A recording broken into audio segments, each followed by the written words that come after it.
Hans Asperger is remembered as a pioneer of autism research, but in 2018, newly uncovered archives revealed a truth far darker than anyone expected. A truth about a doctor who wasn't just treating children. He was selecting which ones were allowed to live.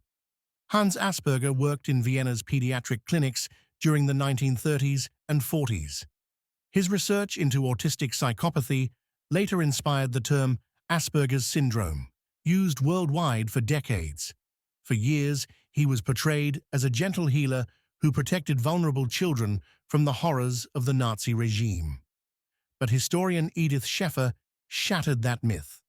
After examining long-hidden Nazi-era documents, Sheffer revealed that Asperger wasn't resisting the system at all. He was cooperating with it. She found referral papers signed by Asperger himself, sending disabled or socially difficult children to Am Spiegelgrund, a clinic that participated directly in the Nazi child-euthanasia program. Most children sent there never came back. Sheffer's research showed Asperger consistently used the same ideological language as Nazi racial hygienists: uneducable, dangerous, a burden to the community, unable to fit into the Volk. The Volk meaning the racially ideal German people.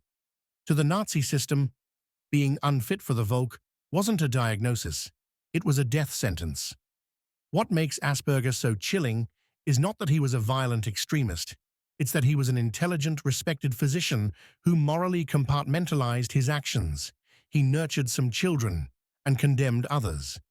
Modern psychologists describe this as selective empathy, a cognitive split where a person shows compassion only toward those they deem worthy. It's the same psychological mechanism that allowed ordinary professionals in Nazi Germany to participate in extraordinary cruelty. After the war, Asperger avoided prosecution and rebuilt a successful medical career. For decades, the darker part of his role was hidden. The world embraced the term Asperger's syndrome without knowing the history behind the name, but Sheffer's findings changed everything. Medical communities worldwide retired the term, not because the science was wrong, but because the ethics were. Hans Asperger wasn't a monster in the traditional sense. He was something far more unsettling.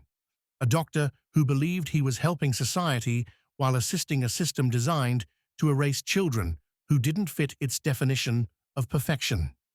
His story isn't just medical history. It's a lesson in dark psychology, how ordinary people, under the right conditions, can justify the unforgivable. Follow for more hidden truths history hoped you wouldn't ask about.